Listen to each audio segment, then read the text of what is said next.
ladies and gentlemen. Thank you. Good afternoon, ladies and gentlemen. Thank you so much for logging in on time and joining us for the future of everything, entrepreneurship at the heart of all businesses.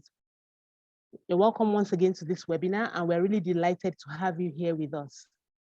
So this afternoon, we'll just go through our schedule of activities very quickly so that we know what exactly it is we're doing today.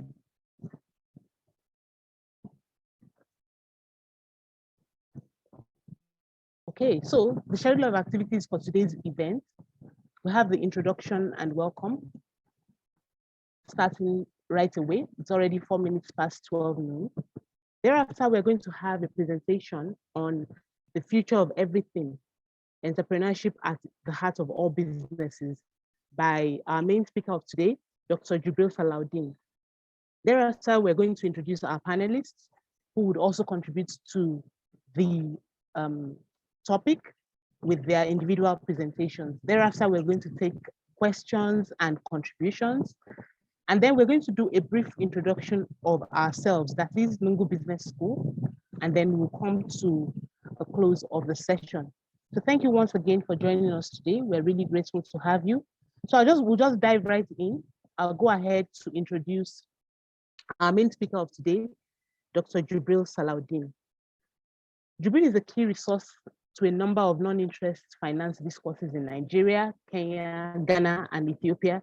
And he has over 25 years of finance experience in finance, accounting, consulting, academics, and marketing and sales of the major FMCG companies, oil and gas, financial technology, and identity management. He has a non-bar degree in Sharia from Sudan, a BSc in accounting from University of Jos, MBA, a master's in informatics from India, a postgraduate diploma in Islamic banking and insurance from London, a master of science in economics from Yorkshire, MA Islamic banking and management, and a PhD in Islamic finance and management from Malaysia. He's a fellow of the Chartered Institute of Marketing London, a fellow of the Chartered Institute of Marketing Nigeria, Associate Chartered Institute of Securities and Investment Investments in London, a fellow of the Institute of Management, Associate Fellow of the Institute of Banking, Islamic Banking and Insurance, London. He's an alumnus of the Harvard Business School, Lagos Business School, and Frankfurt Business School.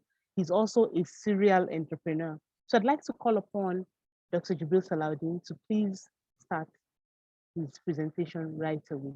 Thank you.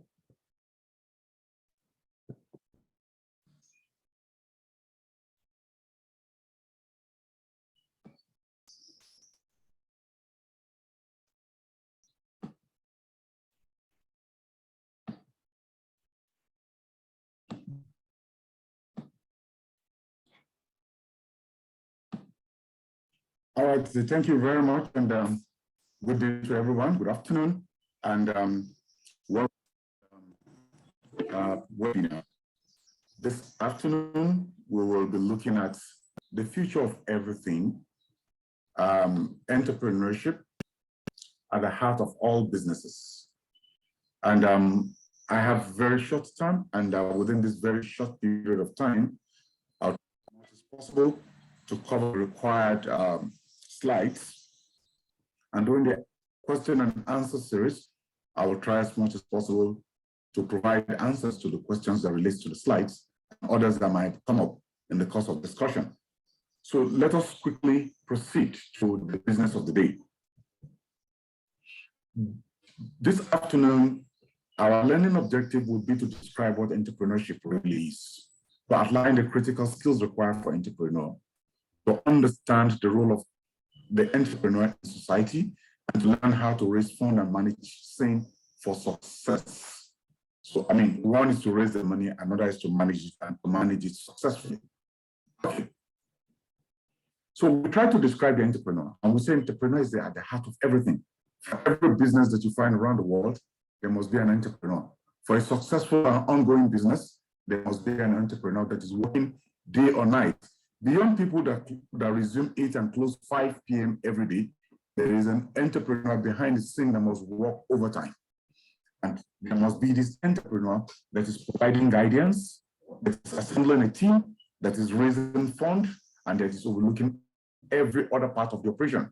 So it seems to be the odd one out. While every umbrella is there, shielding people, his own umbrella is turned upside down and is taking all the heat. So entrepreneurship is when an individual that has an idea acts on that idea. Usually, entrepreneur disrupts the current market with a new product or service. And they start small and they scale. They also seek high profit and capture market share with an innovative new ideas. So, I mean, that shows a big difference between an entrepreneurship and just a small business. Entrepreneurship coming with unique ideas, unique value propositions that are new, that captures niche in the market, and they can also expand it.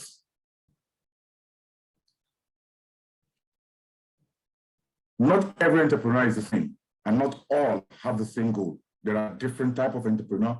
They have different goals. They have different focus. However, entrepreneurs also undergo training, because without training, you struggle, and after training, you stay on top. One of the things we try to do with our Nungu Business School training is to ensure that we use it as an instrument to equip entrepreneurs, both practicing and future entrepreneurs, so that they can stay afloat. So there are different types of entrepreneurs. You have the builder entrepreneur. The builder entrepreneur seeks to create scalable business within a short time frame.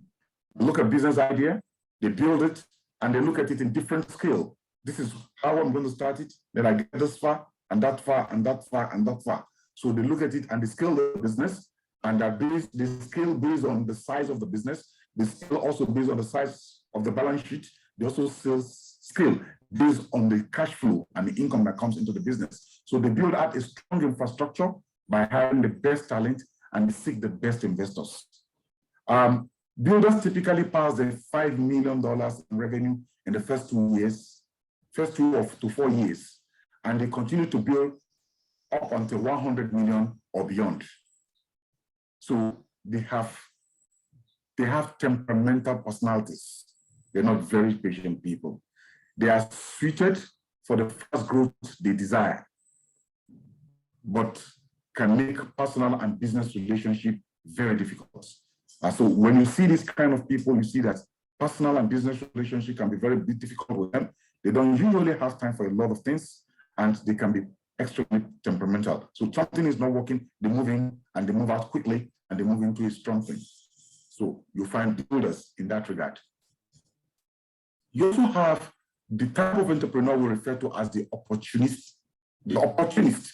People call it, say, you're an opportunist, you're an opportunist. It's not really a bad word in the light of entrepreneurship. An opportunist is an optimistic individual with the ability to pick out financial opportunities. They look at for financial opportunities and they get in at the right time. They stay on board during the time of the growth and they exit when the business hits its peak. This type of entrepreneurs are concerned with profits and wealth they build. So they are attracted to ideas where they can create residual or renewal income. They look out for residual income, they look out for renewal income, and they know that it's a phase, they calculate the phase, they know when to come in, they come in, where the market begins to slide, they exit. Because they are looking to find wealth time opportunity, opportunistic entrepreneurs can be impulsive.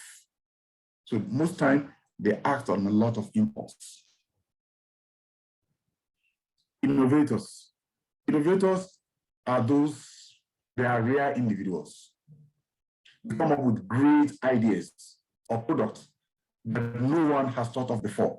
We're going to show you a good Nigerian example of it. In all of our discussion that we'll be having today and as we move forward, we try to present as much as possible things that are doable within our client, things that work within our society, and not for an example that have no application in our nation. So these individuals work on what they love. First of all, anything they work on, they make sure they love it. And then they now turn it into a business opportunity. I mean, talk of a passion that even if they're not paid, they will do it but now they have to do it and get paid for it.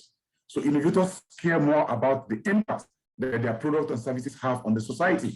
So what impact does this product have? What impact does this service have on the society? Then how do I now turn those impact into money? These individuals are not the best at running businesses, as they are idea generating individuals. They can generate fantastic ideas, they can start up the business, but they are not good at running the businesses on a day-by-day basis. They get tired. They want to move into meetings. So usually what they do is they start the business gets a foothold, they move back, and they set up a team that carries on. So often they leave the day-to-day operation to those more capable in that respect. So they look for people who run the businesses on a day-to-day basis, because they are not able to do this routine job. And it's not as if they lack the competency, but they don't have the temperament. Innovators don't have the temperament to run on a day-to-day basis. You also have the specialists, and these are individuals that are analytical and risk-averse. They have a strong skill set in a specific area obtained through education or apprenticeship. They are risk-averse. When it comes to risk, they are, do you sure I will not lose money in this? And so, but they have good education, or through apprenticeship or through learning, they've developed some certain skill sets. So a specialist entrepreneur will build out their businesses through networking and referral, resulting in slower growth than a builder entrepreneur will do. So they grow gradually, slowly, through networking with other people, collaboration with other people, and they build it up gradually. And those are the specialists. You'll find that a lot of people between the age of 50 and above actually belongs to this class. You have different type of entrepreneurs. And we'll quickly go into them.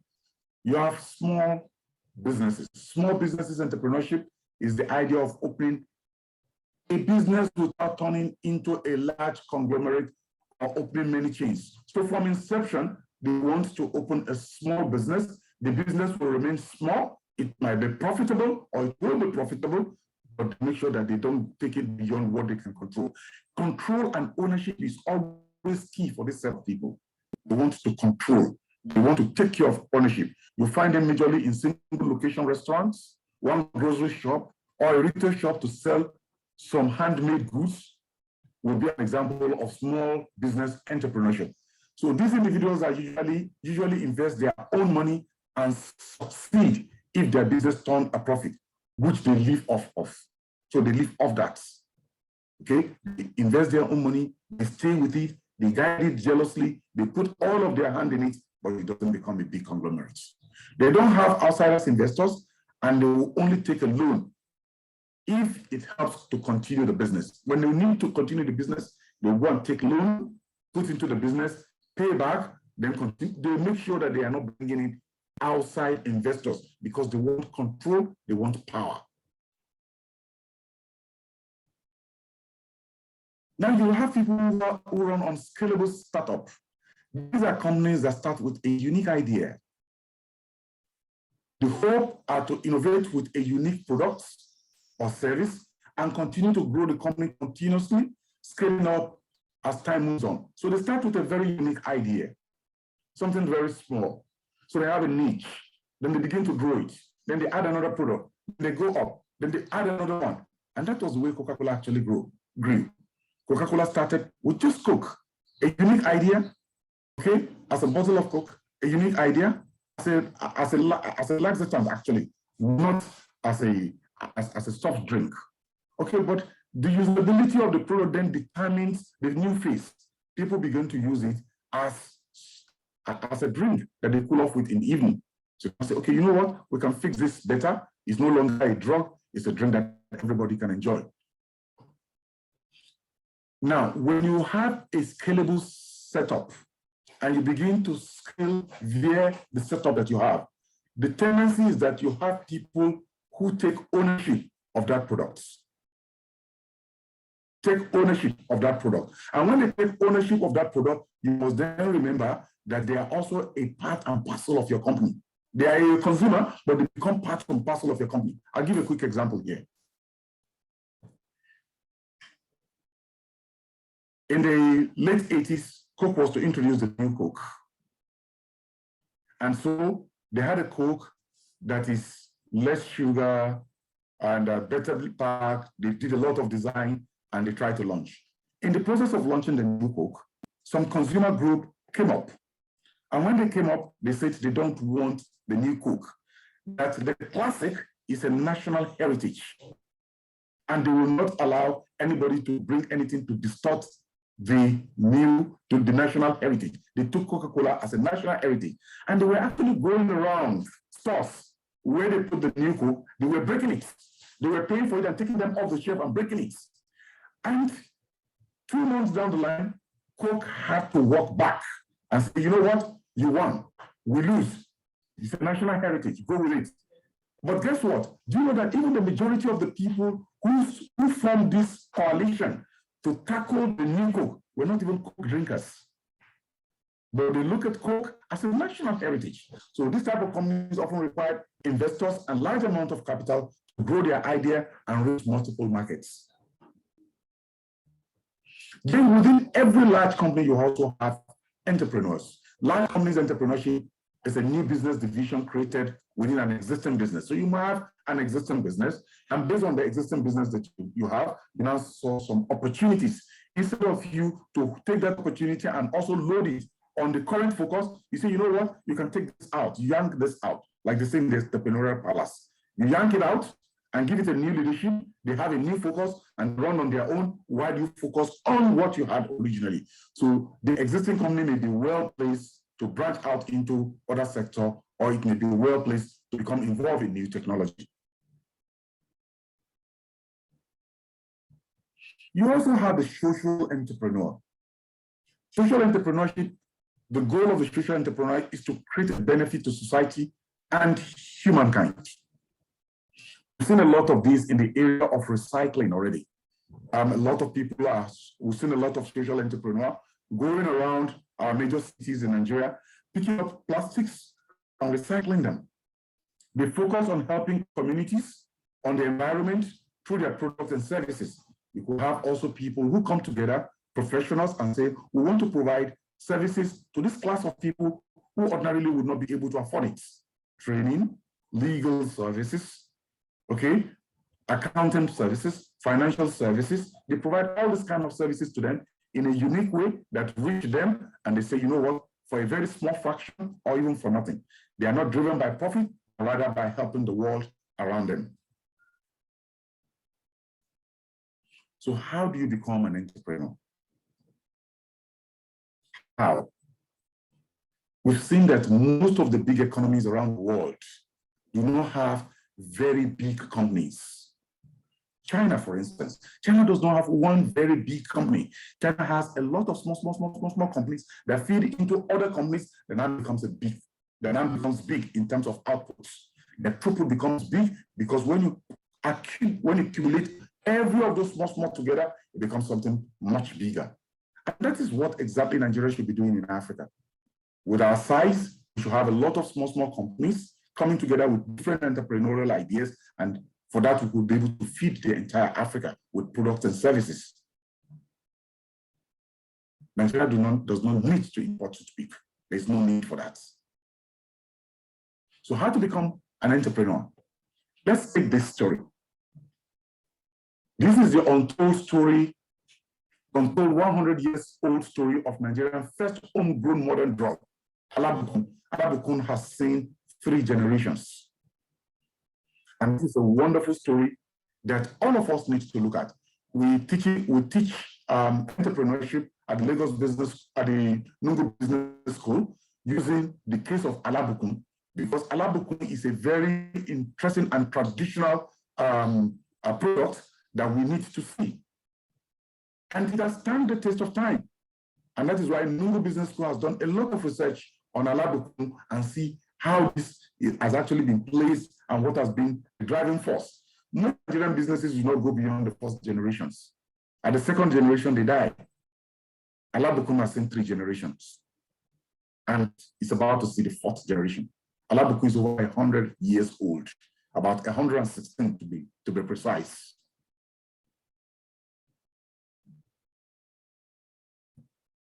Alabukun was founded by a Nigerian pharmacy apprentice. It's a pharmacy apprentice, an entrepreneur, Jacob Odulate, in 1918, a period when aspirin caffeine, which is for headache powder brand, were just starting to spring up in the United States of America.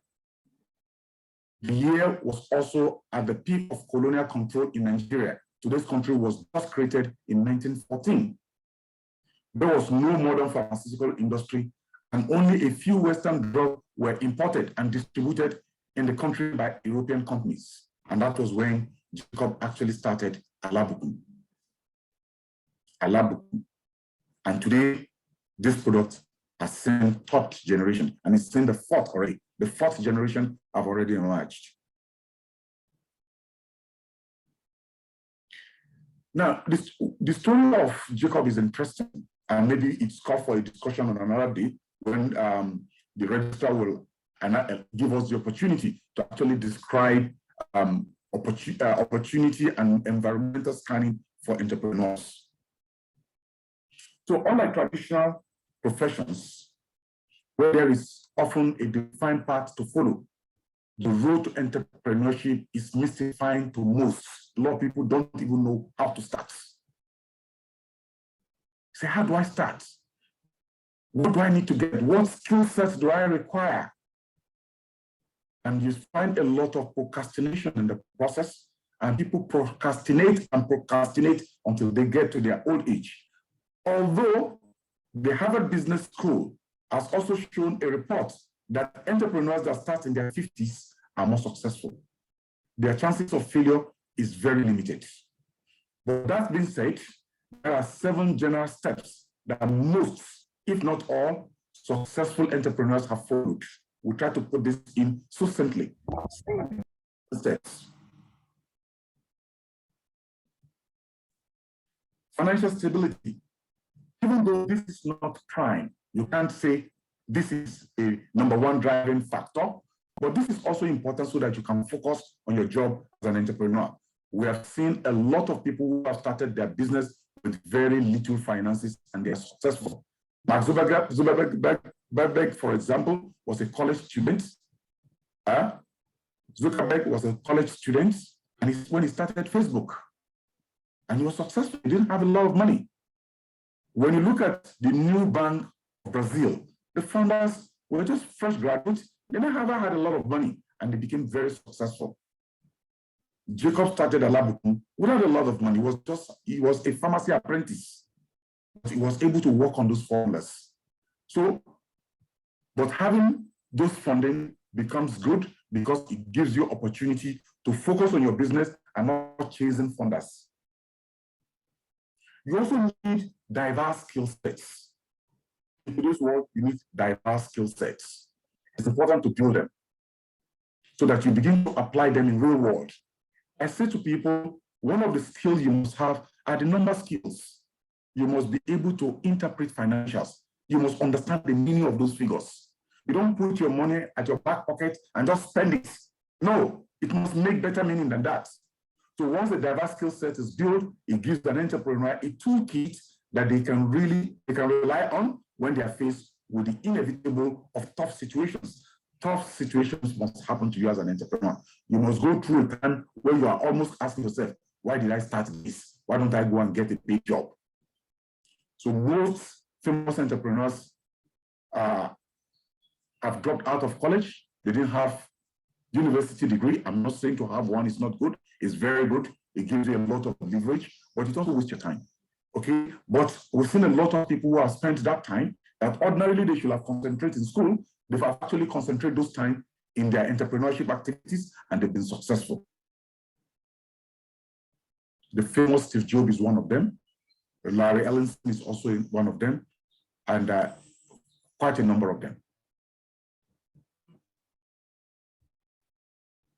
So let us look at how entrepreneurs also consume content across multiple channels. Part of the skill they need to have is that as important as building a diverse skill set is, they also need to consume diverse array of content. It's equally so. So this content can be in from podcasts, books, articles, lectures, This enables them to scan the environment and look for opportunities to build their skills. To build their skills. If you don't have good management skills, good building skills, good people management skills, good financial management skills, and you go into entrepreneurship, it is likely you're going to run into trouble water very quickly. So as aspiring entrepreneurs should always familiarize themselves with the world around them. You must understand the world around you. Where are the opportunities? They can also look at industry with fresh perspective. So giving them the ability to build a business around specific sector. You can look at, okay, so in this transportation sector, what do I need to do? In the agricultural sector, what do I need to do? I had a road trip with a gentleman 2 weeks ago in Kaduna area. And we were looking at the farms, and we stopped at some of the farms to take a look at them. And it's been, I mean, having a farm in this part of the country is good. And I say, yeah, it's good. But looking deeply at the farm, what did we realize? We realized that harvesting, crops being harvested, about 50% are wasted in the farm. So what about if we can save those 50% instead of growing new ones? Won't we be more successful? So you need to identify a problem to solve. What is the problem in the society? In that society. In the society that we have looked at in terms of those agriculture, the problem there is not a problem of planting, but the problem of harvesting and logistics. So you need through the consumption of content around you and across multiple channels, an entrepreneur will be able to identify various problems to solve. One business adage dictates that a company's product or service needs to solve a specific pain point, either for another business or for a consumer group. What exactly are you out there to solve? What is your product? What is your service? A lot of people, especially in the tech field, say, oh, we're here, we've set up a platform. And when you ask them, what is the product? They can't name the product. What is it supposed to solve? They don't know. So if that is what you have, honestly, you do not have a business. You have some hunch, but you need to actually think them properly so that you have a business. So through the identification of a problem, an aspiring entrepreneur is able to build a business around them, solving that problem. You must be able to solve a problem, because your product must be able to, or your service must be able to solve a problem. Another important thing that an entrepreneur must do is to network like crazy. You need to network and network and network again. You need to network with people, with friends. You need to meet the right people that can introduce you to contacts in your industry. You need to network with suppliers. You need to network with financiers. You need to network with mentors. Above all, I say you must have a very good mentor. Make sure you have very good mentors, people who can handhold you. The Nungu Business School provide mentorship program that will help to handhold entrepreneurs. So if you're interested, please, you can contact us and we can handhold you and tell you what you need to do and give you the proper guide to make your business better. Once you have your foot in the door with the right people, conducting a business becomes a lot more easier. If you don't know the road, it will take you a long time. If you work with somebody who knows, you will save a lot of energy and time. Now, these are the characteristics of entrepreneurs. They are versatile. You know, a lot of fields. They are flexible. If the idea is not working, what else do you need to do? They are money savvy. They understand money. They understand money very, very well. They know what to spend, they know what to spend and what not to spend and how to spend. They are focused. They are business smarts. They're just not playing with a bunch of theories and keep theorizing. They know when to hit the road. They are communicators. They are always talking to people and speaking to people that will help them, that will help their business. They are not involved in vain talks, nonsense and wasting of time. They have the discussion that helps to develop their business. They have an eye on takaful. They look for a takaful, which is an insurance that protects them in case things go wrong. Takaful is something they don't take their eyes off. They look out for an insurance, which is a takaful that takes care of them. So with these characteristics, I recommend for you that you should look at this book. Okay, the one is Reaching for the Stars by Folake Sholanke. She's a daughter of Jacob, the Allah who spoke about. And you can see the story. The book is an autobiography of herself. She tells the story of her father and how her father actually started. The reasonable part of it is there. And I think you should take a look at this. It will help. Also, there is this write-up about how these 10 super successful African entrepreneurs raised money to start their business. It was published on February 22nd, 2016. And it's there on the internet. Please take a look at it and also read it. And I think it will also guide you. So with this, I say thank you for listening to me. And over to you, Titi.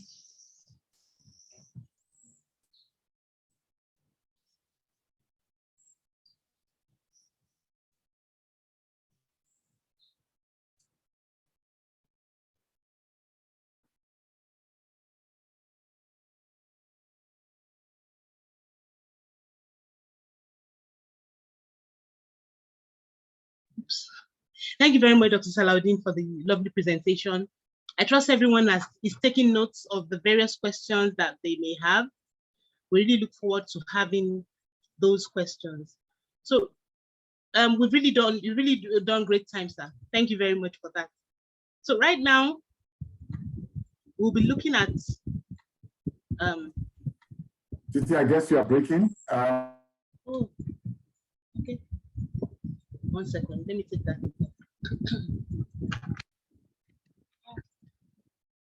Hear me better?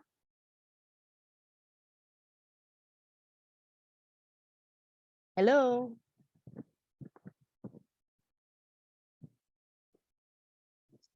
Can you hear me, please? Yes. Okay, beautiful. Thank you so much. Sorry about that. Okay, thank you very much, Dr. Salaudin, for the awesome presentation. We trust that everyone found it beneficial and have taken note of the various questions you may have. So we'll just go on with our program. And what we're supposed to do next is to have a panel session on the future of everything, entrepreneurship at the heart of all business. So I'll go right ahead to introduce our two panelists who would, alongside Dr. Salaudin, discuss further and take the questions, and we'll also have people from among the participants contributing to it all afterwards. So I'd like to introduce to you Dr. Femi Akimbola. He holds a doctorate degree in business administration from Kwara State University. And he has a bankable research on commercial policy intervention and employability coefficient of multinational corporations in newly industrialized states. He was adjudged the second best in the School of Business at the Covenant University during the master's program after graduating with a magna cum laude Bachelor's of Science degree in business administration from Lagos State University.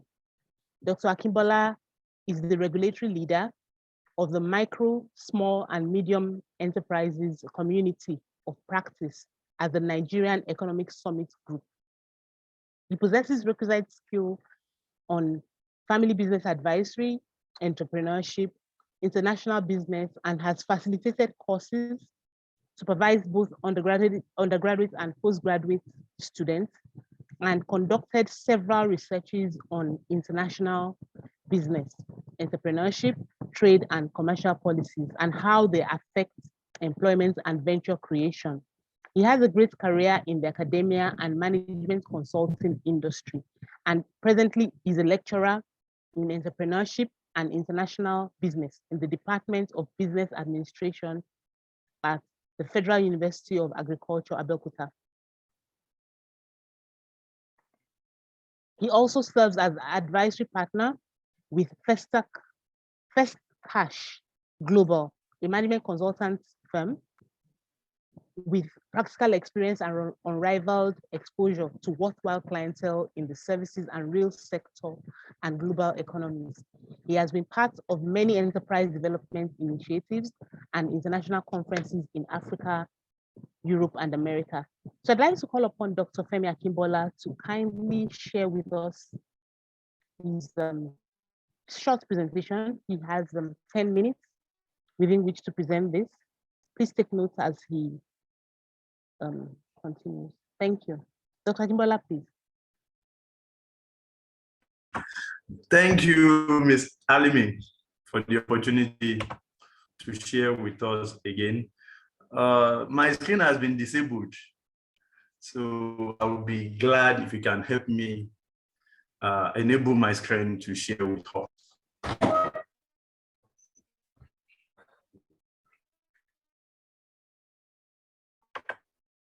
All done, sir. Okay.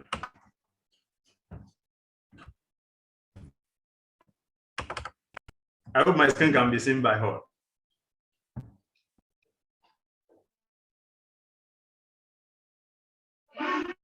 No, can't see your screen. Okay, doctor, it's loading gradually. It's loading. Yeah, your screen is loading. You started sharing the screen, so it will come up now.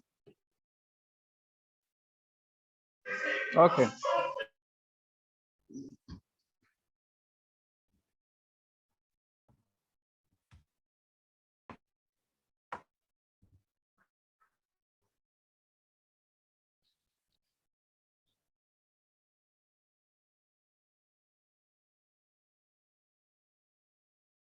Okay, thank you.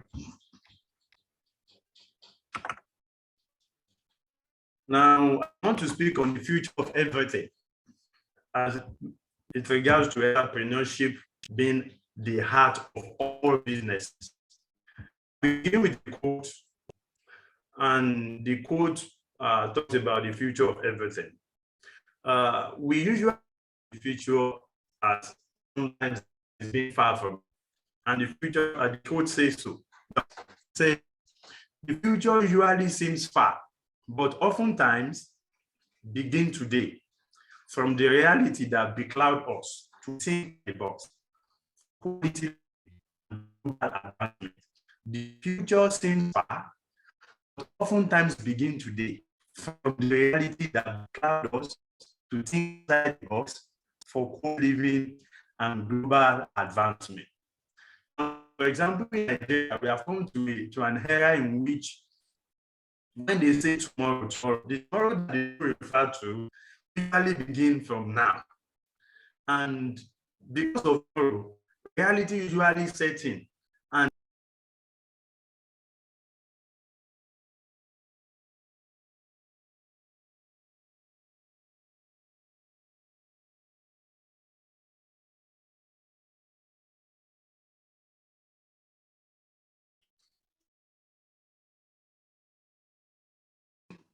now, oftentimes begin today from the area that allowed us to think out for quality living and global advancement. We hope that the inflation of every day and those things that happens to businesses on plan for businesses to look for the processes of today.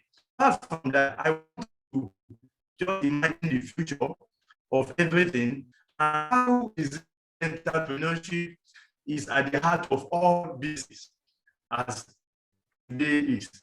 Now, Dr. Jubris Alaudin has given us a little insight.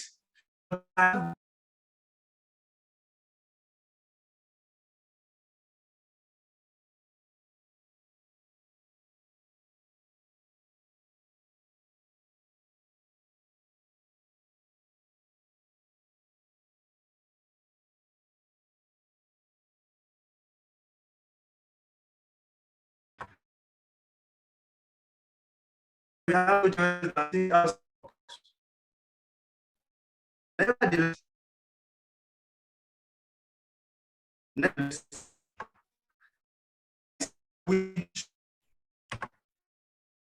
the extent to which entrepreneurship for people cannot be emphasized. Now, let's consider entrepreneurship at the workplace. Entrepreneurship at the workplace.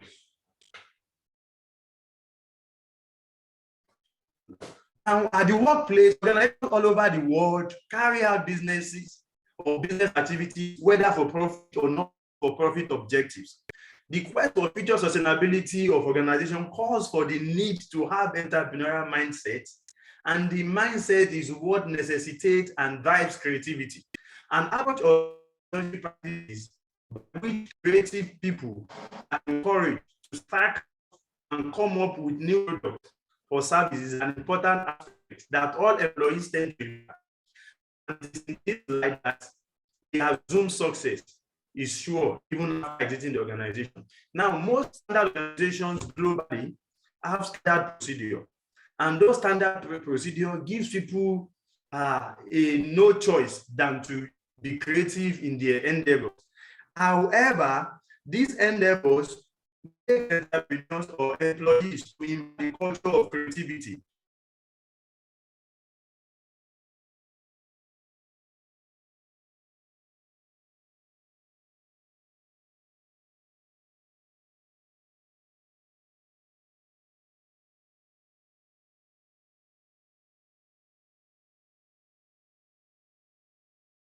So I would like to introduce you the second discussant in person of Mr. Aliyu Buhari Ali.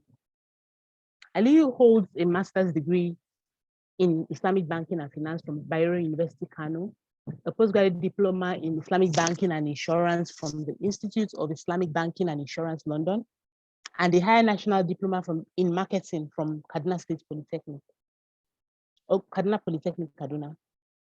He has worked in microcredit, insurance, and Takaful, and is currently the head of micro, small, and medium enterprises department at Jais Bank PLC.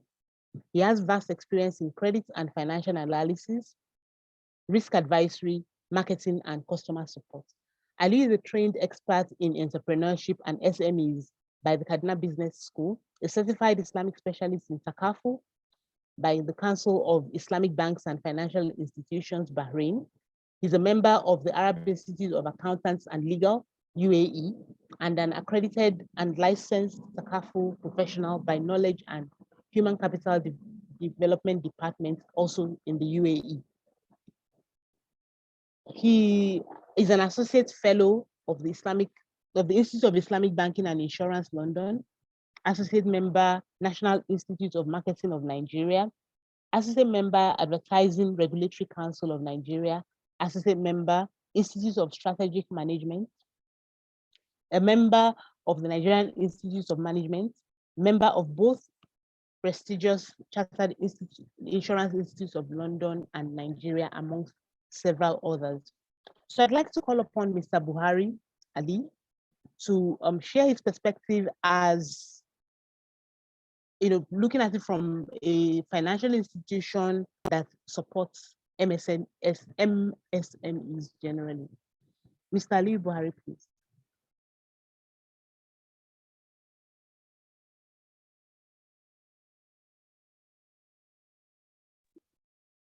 Assalamu alaikum and good morning. Good afternoon, my colleagues and participants of this important training and workshop. Firstly, let me appreciate our doctor, or rather our professor, in person of Dr. Salahuddin, who had made the most important presentation this afternoon.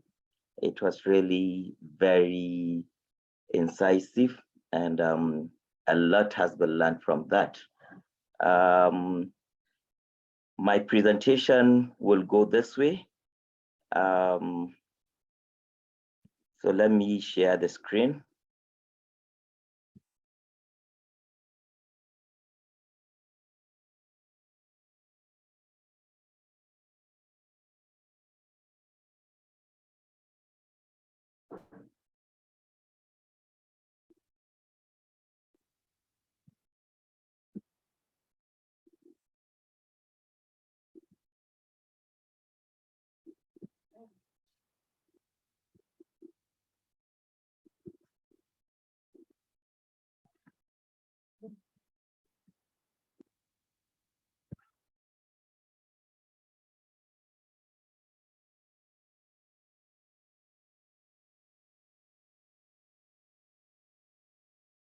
Okay, can you all see my slide?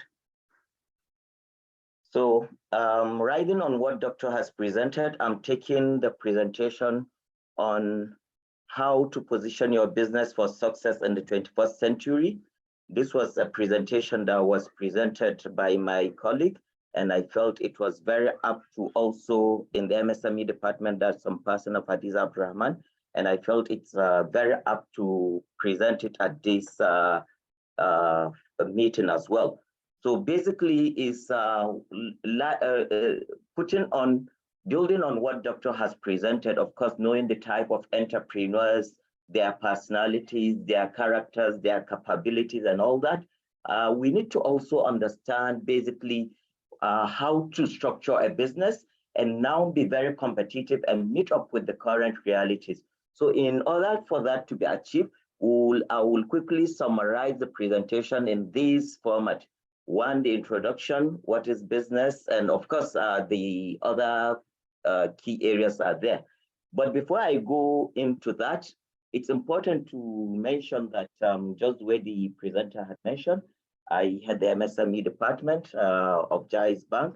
Jais Bank is currently celebrating its 10th year anniversary.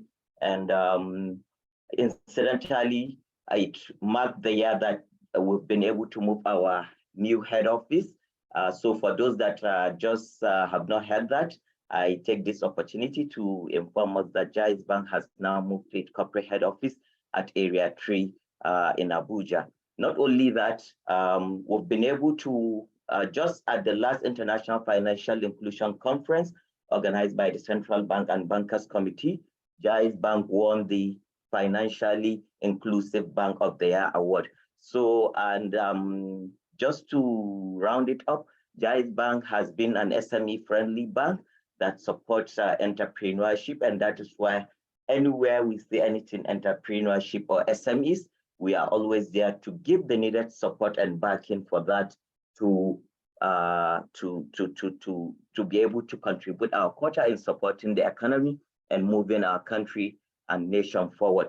Of course, we know, just like what Doctor has said, all economies are where they are today because of the contribution of these small businesses that we aren't giving them the necessary attention that they ought to get in this country. If only we could do that, a lot of the social vices and youth restiveness and all that would have been a thing of the past. So going straight to the presentation, hopefully I hope to round it up within the 10 minutes given. We'll look at how to position your business. It's then starting from the conception of idea, market survey and all that, and other points that are already there on the screen. So what is a business? Of course, business is defined as an organization or enterprising entity engaged in commercial, industrial, or professional activities. It can also be defined as the activity of making one's living or making money or producing or buying and selling products. These are just to refreshing us and to also keep us in line with what the conversation is on so that we are being guided and then we are able to really align what Doctor has presented and now how to move forward from that presentation and be able to now define what we are doing. So from the type of businesses, you have to understand we have the sole proprietor, partnership, corporation, limited liability companies as well. So sole proprietorship is the simplest and most common form of business. And of course, as the name implies, it's majorly managed by and owned by an individual, where a partnership is a business that has two or more people. And then of course, for a corporation, a business that is owned by its shareholders who elect a board of directors to oversee the organization's activities. Limited liability is a business structure that protects its owners from personal responsibility for a debt or liabilities. So probably maybe by the time we get these slides, we'll be able to have more detailed or maybe during question and answers on the presentation. So who exactly is an entrepreneur?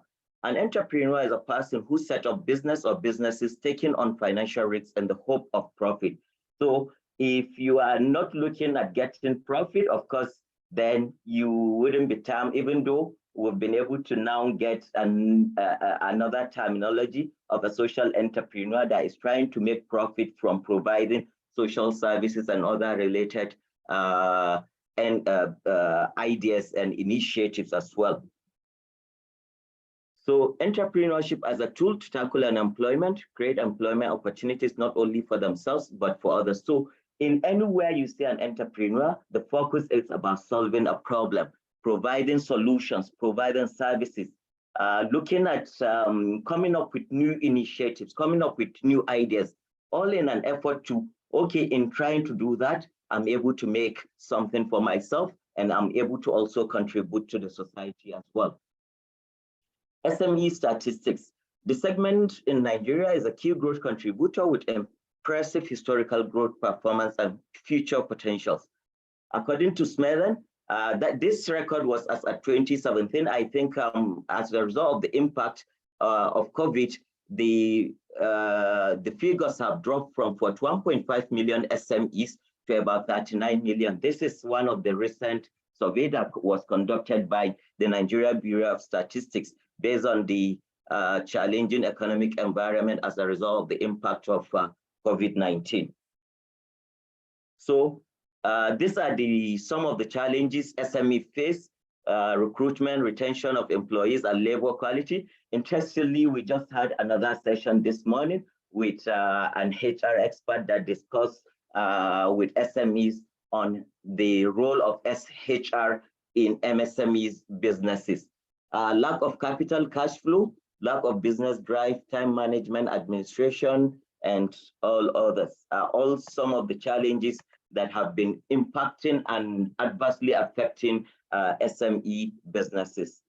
What are the success factors? There are a number of factors that contribute. One, strategic focus, leadership, management, and planning. People, of course, you need people around you, from internal people and the external that you relate with. Then operations, technical ability, process work, marketing, customer relations, effective communications, and all that. So how to structure your business? Choose a unique business name, generate a business plan. Of course, if you fail to plan, you plan to fail. So that means you are required from day one, you have to have an idea. Where do I want to go? How do I want to reach there? From today, if I start with 100,000, what am I looking at in the next 2, 3, 4, 5 years? So with all this in mind, it guides you and serves you something that you'll be able to now come up and plan and be able to see how you can work the plan and be able to achieve success.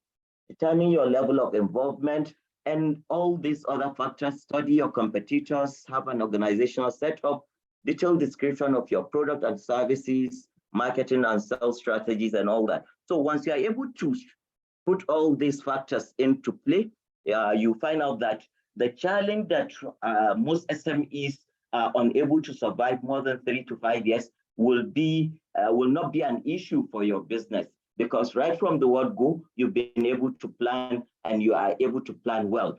The challenge most SME face is that I just wake up one day, I see a friend doing a particular business, and then I decide, okay, he's making a lot of money, let me just go into it. No any plan, no anything. You begin to start looking for money, and before you know it, you are there. And then the next thing, 1, 2, 3 months, less than a year down the line, you are already out of business because you didn't really look at, do I have the passion to do it?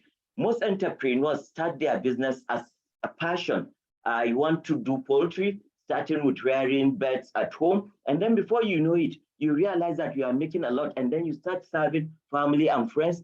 And that's how you go into commercial. But many of us may not even have passion in a particular area, just because you see one other person is doing it, and then you jump into it. And at the end of the day, you are nowhere. So these are all key things that we need to understand if you really want to be successful as an entrepreneur.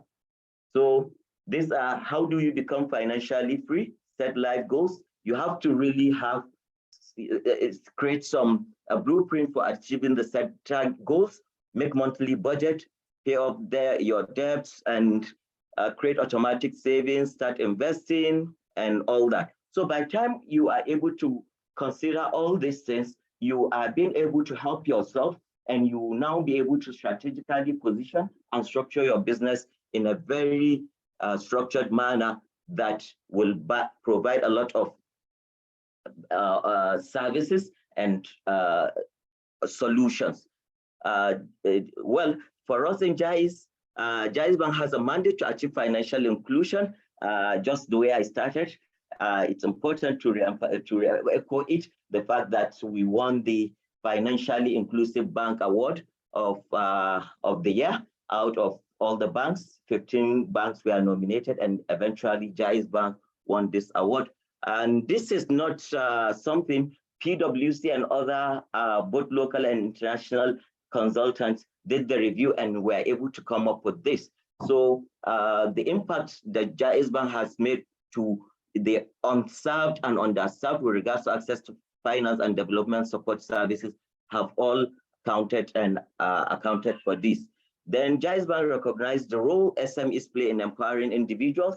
Dr. Salahuddin and Nungu Business School can also affirm this, because we've had several engagement partnerships in doing a lot of these activities. This also is one of them, to echo the need and for partnership between stakeholders, so that we speak. We are talking to the same industry, we are talking to the same set of people, and good enough, this is something that requires a lot of collaboration, and which is being achieved as we are on this call together as well. Condition for accessing finance, basically for in Jais Bank, the business should be in existence for at least 1 year, have a very good cash flow, then must be registered in some instances. However, if the business is not registered, we can still finance you in your personal name, but encouraging you to register so that we have more formal and more structured businesses. Then, of course, you must have an account with the bank. It is required that the bank account must be at least 3 months old. However, in some special situations, we may look at it. So, and currently, for the SME, the lower bottom is at 100,000 and the maximum limit at 100,000. So, eligibility criteria, target markets, and lastly, in the 21st century, skills are considered as the most important ingredient to succeed in today's world. The required skills include critical thinking, communication, creativity, collaboration, technology. Of course, we cannot overemphasize technology today. Since the impact of COVID, we have seen how a lot of things, in fact, it's also part of this. All these things were there before COVID, but these are some of the things that COVID was able to push the world to activate and make more better use of.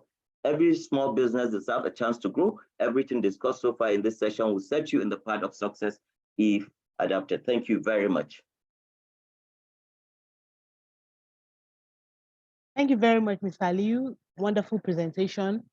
And you have shown us that there are a lot of opportunities available for entrepreneurs, especially with Jais Bank. We really appreciate you and thank you. Please stay around so that you can take questions when they do come up in a little while. Would like to call upon Dr. Akimbola to kindly conclude his presentation.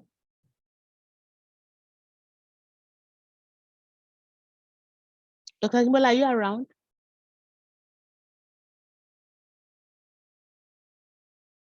Dr. Akimbola, please. Okay. Can you hear me now? Yes, we can hear you. Can you hear me now? Yes, we can hear you. We hope it's a better Okay, I'm trying to share my screen. Okay.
Okay.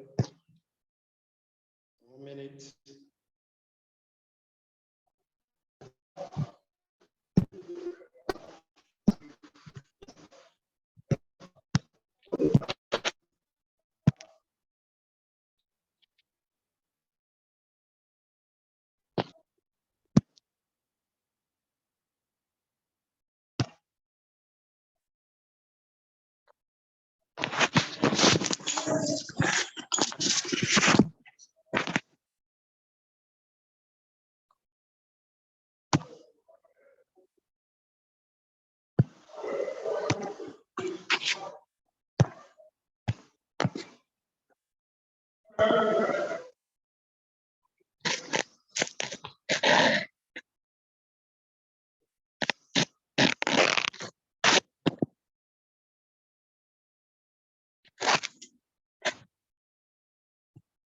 Trying to find my document.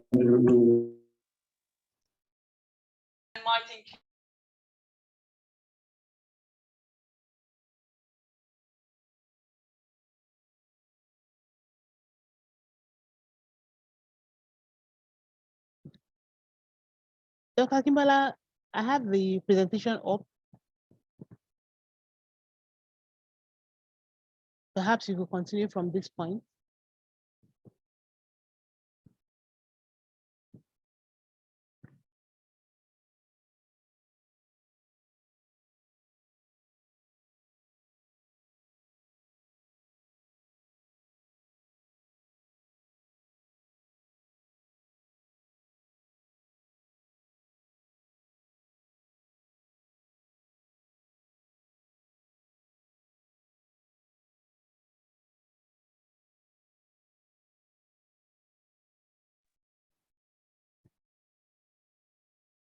Hello, Dr. Kimbala.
Okay, our sincere apologies about that.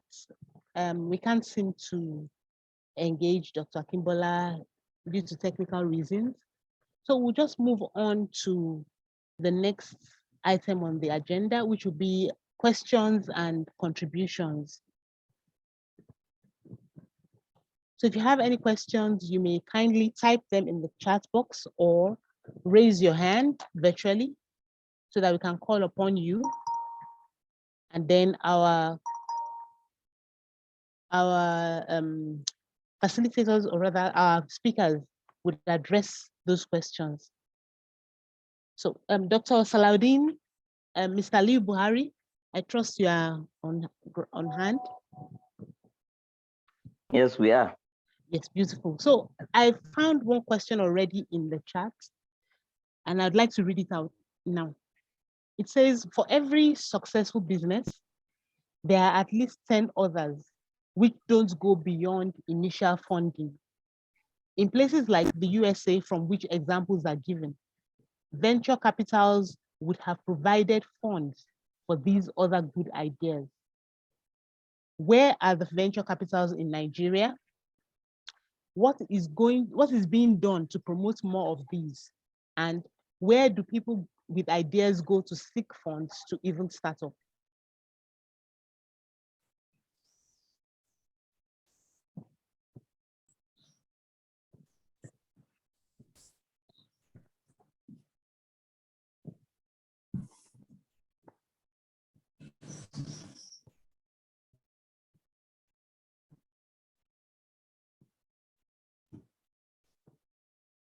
Okay, I don't know if doctor is taking it, or should I give You it a can both shot? speak. So go ahead. You can I will, both speak. I'm here. I'll just speak to it. No problem. Please go ahead. Okay, well, yes, venture financing has been one of the avenues, or yes, avenues entrepreneurs and SMEs and businesses are able to get financing or funding for their businesses. So, but if I'm to speak also from the Islamic finance point of view, this is also one of the key areas that Islamic finance has provided for financing our businesses. So, but then this relies on a lot of, that's where we have the partnership businesses, and which in Islamic finance, we have both the Mudaraba and Musharaka.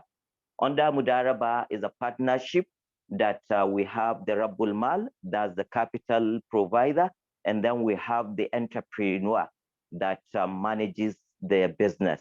And then under Musharaka, that's where there's a joint participation in providing financing and providing that's capital and also entrepreneurial skills. So, but then the challenge here is not only in Nigeria, but generally, is these are businesses that require a lot of accountability, fairness, trustworthiness, credibility, and many of this, because you are providing funds for a business and asking that business, okay, go and do business, and then we share profit, or maybe you share some part of your shares in return as equity in your business. So the experience here in now, if I'm to speak in the Nigerian context and the contact with most SMEs, is that there has always been this challenge of really providing that right attitude, in the sense that one is able to see value. And this has really discouraged a lot of financials or fund owners to really go into this. However, we've had a number of fund providers that have organized sessions where you go and present, you present your idea, and then you are being picked for such. And we've seen how this has really been very helpful in this regard. So what I will say is, for the opportunities to do that, is for that business to look at, to firstly structure the business to be well formal and organized, and the idea clearly presented. This is what will make it sell in pitching sessions that are being organized by a number of consultants and experts and interested business or fund owners that are ready to go into this space. Thank you very much. Thank you very much, sir. So, Dr. Salaudin, do you have any comments, please? Yes, the questioner is trying to find out whether we do not have venture capitals in Nigeria. There are venture capitals in Nigeria, and they do screening. Venture capitals money are provided by people who want to invest. They're not in business to lose money. They're in business to make more money. So they look out for business ideas that have a trajectory to grow. So if they can't find any, there's no need to put money into it. They're not in the business of just giving people money to waste. They're in the business of giving businesses money to make a success out of it. So if they can't find a story that is convincing to them enough, that is strategic to the development and the focus of the particular fund, they don't give out money for it. So there are venture capitals, quite a number of them, and they give money out based on where they believe that there is trajectory for growth and there's meaning for it. Thank you. Thank you very much, sir. So we'd like to take another question. Mr. Suleiman Shehu, you kindly unmute and ask your question. Good afternoon, all. Can you hear me? Good afternoon, all. Good afternoon. We can hear you clearly, sir. Okay, thank you very much.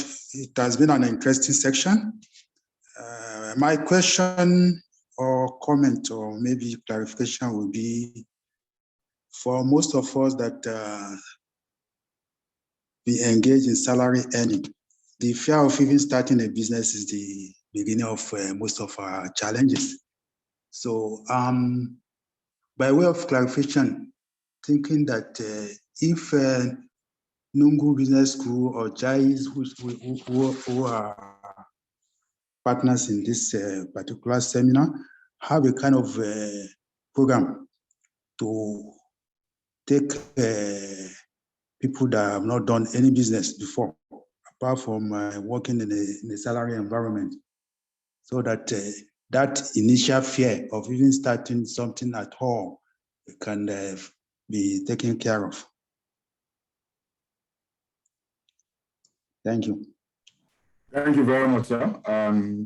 I think a very, very good question and an important one at that.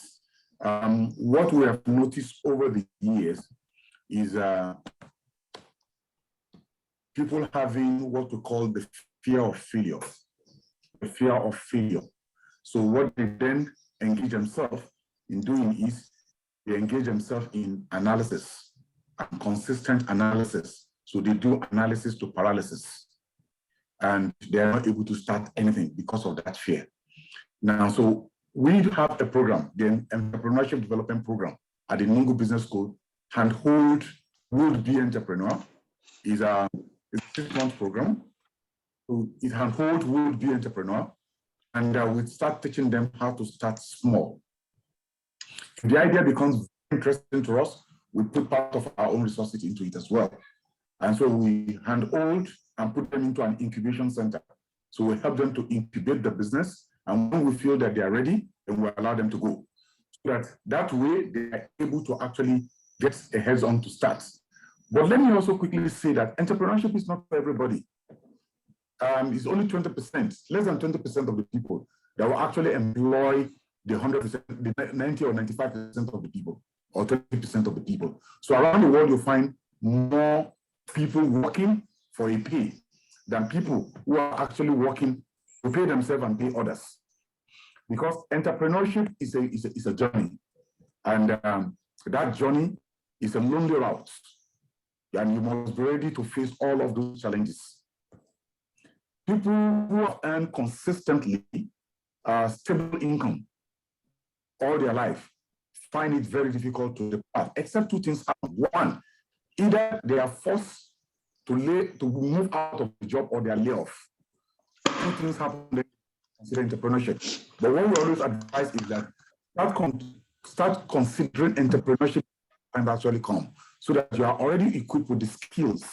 On the other part, I was just having a chat now with the registrar that some of the materials that we have, especially toolkits, very soon we are working with them online so that they become easily downloadable by everyone who wants to use them on their website. We'll work on them. The next 2 weeks, inshallah, we'll continue to work on it so that we can put them online and anybody who needs access can download them. Like the business plan, you need to learn how to write a business plan. So we're going to put a business plan template there. All you need to do is just to adjust it. Financial, we're going to put financial template there so that you can input your figures and it can calculate itself. And forecast, sales forecast, we're going to put sales forecasting template and stuff like that we need to put online so that it will assist the entrepreneurial public and people with an entrepreneurial mind to actually go in. But beyond that, we advise that you get a coach.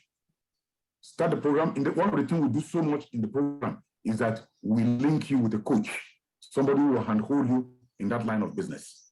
Thank you. I hope that answers the question. Thank you very much. Yes, and Assalamu alaikum. I think what I will add to what Doctor has said, of course, that fear of exiting the 30 days paid job is really a concern for a lot of even entrepreneurs or persons that have interest to go into entrepreneurship. So another best way to start, just like the way I made in the presentation, is to start something as a hobby. Look at what you have passion in, and then begin it from a very small perspective of personal interest. So by the time you do it over and over for yourself, you begin to start looking at expanding it for your, now you are not doing it just for business, but you are doing it for business and for personal, engaging neighbors, engaging family and friends and all that. So by the time you begin to, you are using that opportunity to learn, and by the time you are ready to move out, you've already been able to address or manage that mindset that has always been keeping you behind, or maybe not allowing you to move because of the fear. What will happen? Can I do this? Do I have the strength? Do I have the muscle? Do I have the financials and all that? If you are able to do all these things, you will now be able to now pick it up and be able to progress from there. And then you will be able to exit the system seamlessly without really having much challenge. Thank you very much.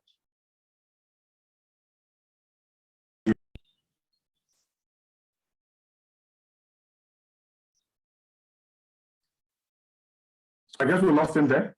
Is Mr. Barry still there? I think he had concluded his contribution. Yes, I've concluded. Oh, lovely. Okay, beautiful. Okay. So are there any other questions, please? We'll be happy to take them at this point. Yeah, we just have 5 minutes.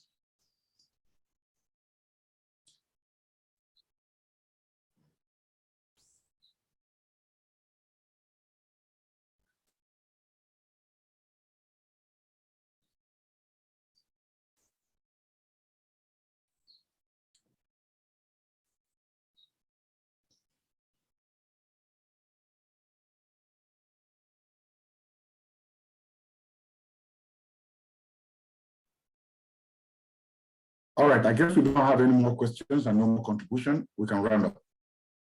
Thank you. I think what I will just add here is to say that based on the first caller's presentation, for Jais Bank and Nungu Business School, yes, we've been having a lot of partnership relationship, and we'll continue to see how we are able to really upskill and improve on this relationship so that we're able to give more SMEs these opportunities, and we're able to handhold them as well. Of course, we know the challenge for us from the system is the issue of, for us, their capabilities and ability to be able to handle and manage the businesses, while on the other part, once Nungu is able to handle this part, then we will be able to handle the financing angle. And then, of course, lastly, we've been partnering with a number of institutions like the BOI Development Bank, where we access fund for SMEs. And hopefully, we're expecting a 5 billion intervention fund from DBN, which also is a discussion that we've been on with Nungu, trying to see how we put heads together in giving DBN all the needed support and guide so that we're able to do it more, especially on a non-interest basis for our people. Thank you very much. Thank you very much, Mr. Buhari. We really appreciate your input and your contributions so far. So before we round up the session, we'd like to tell you a little bit about Nungu Business School, exactly who we are.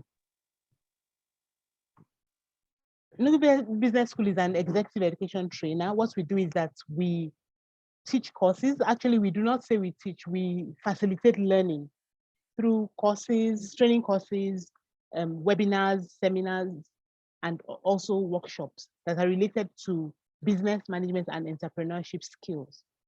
We put across vital business concepts and boundary-breaking entrepreneurial and management skills. And we do this in a highly engaging manner. Our programs are built around 3 key characteristics. One, they are vigorous, meaning that they are very hands-on. They are case-based. We use the case method of teaching to put across the learnings. It is such that we use, these cases are like examples or situations that are a reflection of real life. So once you are able to sort that, whenever such a challenge comes up in real life, it becomes a piece of cake to solve. We also encourage group interactions. So within whichever class it is, we encourage group interactions such that learning is done not only from the faculty or the facilitator to the participants, but also within the participants. Our mission is to educate the African workforce and leaders to make a difference in the world. Our vision include trailblazing research, pioneering teaching methods, impactful business cases. When you contribute to Nungu's vision, you support functional educational experiences and thought leadership for Africans to the benefit of Africa and advancement of people. Our service offerings are basically one, training courses. We offer superior executive courses, webinars, seminars, workshops, and structured in-house training. We also offer consultancy services and Sharia advisory services. So these are some of the various areas in which we customize programs to suit our clients' needs. They include Islamic finance, entrepreneurship, leadership management, ICT, to mention a few. Why Nungu Business School? We offer you a cost-value trade-off by using technology, since most of our courses are offered online. We have open enrollment courses as well as seminars, retreats, and workshops, which could go on for up to 5 days. We offer specialized and custom training services. We offer consultancy and research services. We use a rich and engaging pedagogy, and most importantly, most of our courses are all our courses are affordable, with 99% of them being free. Our faculty, we have a wide range of faculty who are experiencing different aspects. They are rich in hands-on field experience, and they can relate the concepts that are being transmitted by using real-life examples and guiding the application of learning in such a way they're able to drive and exceed your desired successes. So we have some upcoming courses. We have a senior management program, which is a unique open enrollment program, the learning journey of which is about 6 months. The program gives participants knowledge, skills, and instincts to reach new career heights. And as such, these participants are able to become transformational and visionary leaders. We also have the entrepreneurial development program, which is designed to enable you grow into an entrepreneur that has the potential to sustain economic growth through monitoring and clarifying market openness. You're able to protect funds and look for strategic partnerships.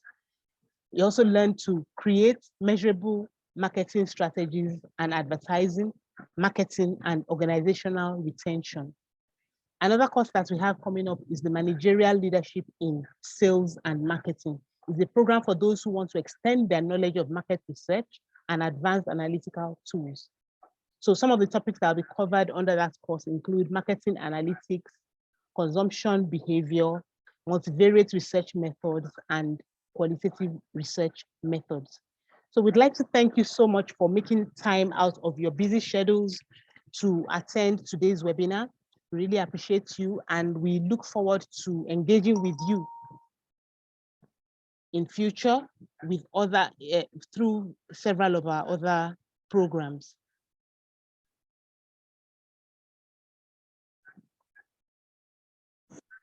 Thank you so much for your time. We appreciate you. Thank you, and bye-bye. See you soon. Thank you and bye-bye.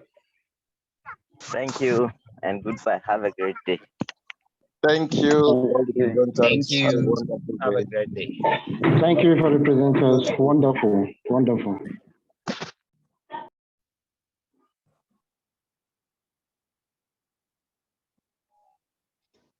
Thank you. You're most welcome. Thank you so much. We'll make the recording available for you to watch again, as well as the presentation slides. Thank you very much. All right. Thank you very much. Thank you. Thank you. I was about to ask you. Thank you. Yeah, thank you, man. Thank you, everyone. Whoever asking for that, we are grateful. We hope to have that slide in the recording.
Hello?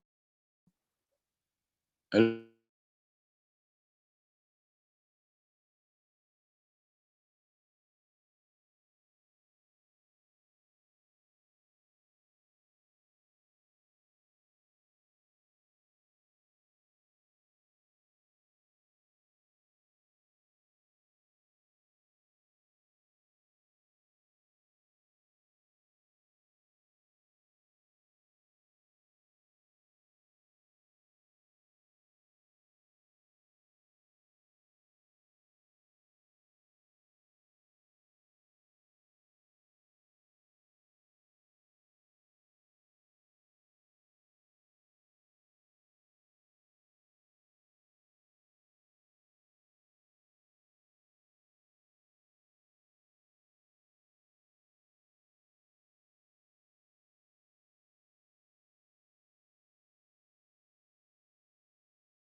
Hello, good evening.